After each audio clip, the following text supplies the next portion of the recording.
Kikosi cha wekundu Msimbazi Simba Sport Club kimeweza kuwasili salama nchini Morocco ambako wanaenda kucheza mchezo mkondo wa kwanza wa fainali ya kombe la shirikisho Afrika dhidi ya RS Berkane. Mchezo huo unatarajiwa kuchezwa Mei 17 majira ya saa 4 kamili za usiku kwa saa za Tanzania. Safari ya kikosi hicho iliweza kuanza hapo jana majira ya saa 3 kamili za usiku kutoka jijini Dar es Salaam. Kwa hiyo hizo ndo taarifa kutoka pale Morocco, na kikosi rasmi kitaweza kuanza mazoezi mapema iwezekanavyo.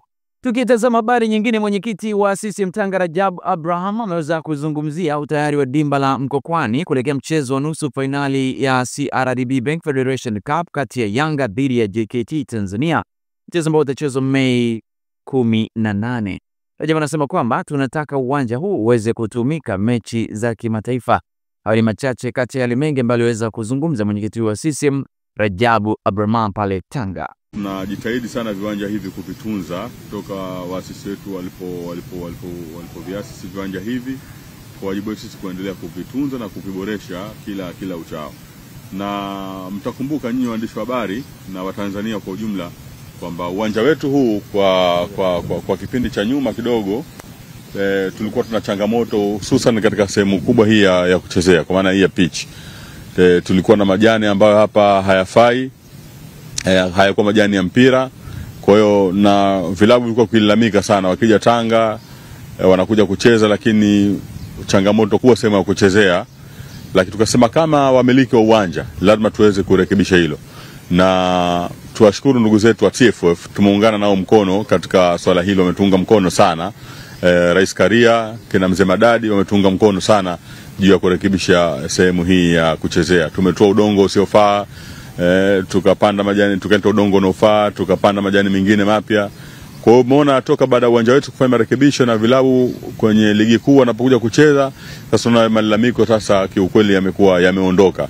Kwa hiyo sisi ni furaha na faraja kubwa sana kwetu. Kwa tunapona tumelitoa mashindano kama haya, yani tunazidi kufarijika kwamba kile tulichokifanya, manake tunaona kabisa kwamba kumbe hatukupoteza nguvu zetu bure. Wenzetu wa TFF wamethamini mpaka wameweza kutupa heshima kubwa sana ya kutuletea mashindano haya makubwa katika mkoa wetu wa Tanga. Ukata sehemu ya majukwaa ya ukalia mashabiki ya jinsi alivyokuwa yamechakaa sana, tukasema angalau basi tupake rangi. Basi bahati nzuri ujua Mheshimiwa Rais ukaja kutupa chachu zaidi ya hilo, tukafanya marekebisho makubwa sehemu hiyo. Lakini pia kwa swali lako, sisi raha yetu ni kuondoa changamoto zote katika swala zima la mchezo wa mpira wa miguu. Ukisema mpira wa miguu manake ukiacha vilabu sehemu yao wao wachezaji wale sehemu yao ni kwenye pitch. Lakini sehemu yao ni kwenye benchi ya ufundi, sehemu yao ni kwenye changing rooms zile ambao kote huko tunaendelea kuweka mambo vizuri.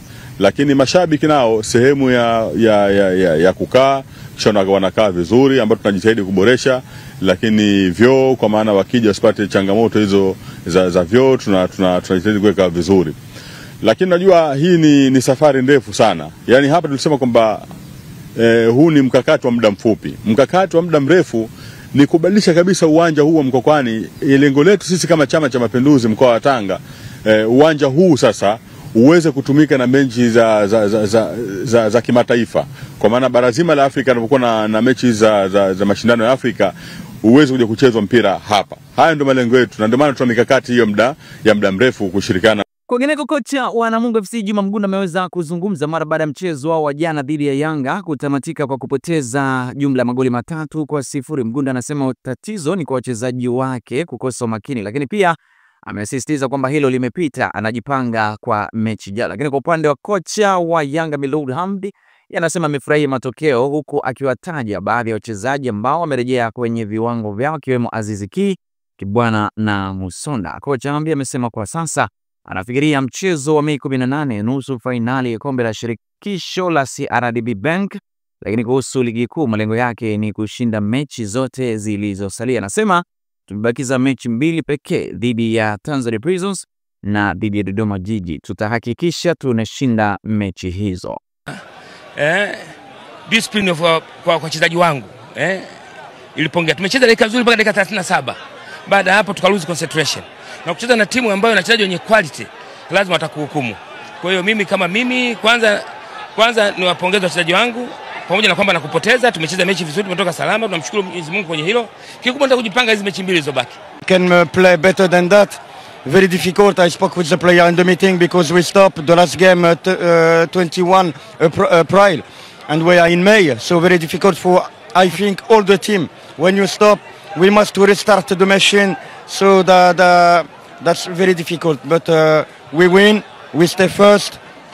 That's very important. Kwingineko, kocha wa JKT Tanzania Ahmad Ali ameweza kuelezea kiufundi alichokifanya kupata alama 3 licha ya ugumu uliokuwepo. Anasema mechi ya jana imekuwa ni hamasa kuelekea mchezo wao dhidi ya Yanga, mchezo nusu fainali ya kombe la shirikisho la CRDB Bank. Naye kocha wa Fountain Gate Khalid Adam amesema walishindwa kuzuia mashambulizi ya wapinzani wao, lakini nyota wa mchezo wa jana ni Shiza Kichuya. Lakini pia nikukumbusha mchezo huo wa JKT Tanzania dhidi ya Fountain Gate, mchezo huo ulitamatika kwa bao 3-1, JKT Tanzania akishinda bao 3-1. Kwanza nipongeze vijana the staff. Kama nilivyosema mwanzo, hii mechi haikuwa mechi rahisi sana. So good plan tuliokuwa nayo, jinsi ambavyo tucheze na timu ambayo inacheza na creativity player mbele, hawakuweka standing striker ambaye anakuwepo pale, ni midfield yule anayekuwa striker, then wameweka watu wa ubunifu mbele. Kwa hiyo ilikuwa ni mechi ambayo inatakiwa kule nyuma tuwe more aggressive, tuwe compact, tusiache distance kwa sababu walikuwa wanataka hiyo nafasi. Na wana watu ambao wana runners pembeni, kwa hiyo tulikuwa tunaangalia jinsi gani ambavyo tuwanyime ile nafasi ya kwenda kukimbia kwenye hizo transition. Kwenye eneo la katikati I think tulikuwa well kwa sababu walikuwa na 2 midfield, tukaorganize vizuri, lakini I think wamecheza vizuri. Sometimes kuna mistake ambazo sisi tumezifanya, labda wangetulia zaidi wangezitumia. Nirudi tena kusema good team, good staff kwa kuorganize game, haikuwa game rahisi. Wametufunga. Nafikiri timu yangu ilianza katika pesi ya chini ambacho kitu sikutegemea, labda kutokana na hali ya hewa, siwezi kujua, na vile tumesafiri kutoka mbali, yote inachangia, lakini yote kwa yote tumepoteza mchezo, tunajipanga na mchezo mwingine. Na kocha wa Dodoma Jiji Mecky Maxime ameweza kuelezea kilichoponza kwenye mchezo wao wa jana dhidi ya Azam FC, akisema kwamba dakika 30 za mwanzo hakuweza kuwa vizuri, lakini kwa upande wa kocha wa Azam FC Rochita Uz yameweza kuzungumzia jinsi mipango yao ya kiufundi ilivyofanya kazi, huku akiwapongeza wachezaji wake kwa nidhamu ya mchezo. Nikukumbushe mchezo huo wa jana wa Azam, mchezo huu ulitamatika kwa Azam kuibuka na ushindi wa bao 5-0 dhidi ya Dodoma Jiji. Hatakuwa vizuri na wao ndio wakatumia muda huo, wakapata nafasi hiyo wakatumia migumu iliyobaki. Sasa unapokwenda kukutana na michezo migumu afu unakuwa unatoka kupoteza, kwa hiyo inabidi ukae chini, utulie, uangalie namna gani utaenda kucheza michezo miwili migumu. In press conference I tell that also we have team who the back right, left and the right can score.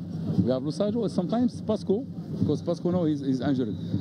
That's we work for like this, because we know that our striker be marked, and they come from behind, and they can from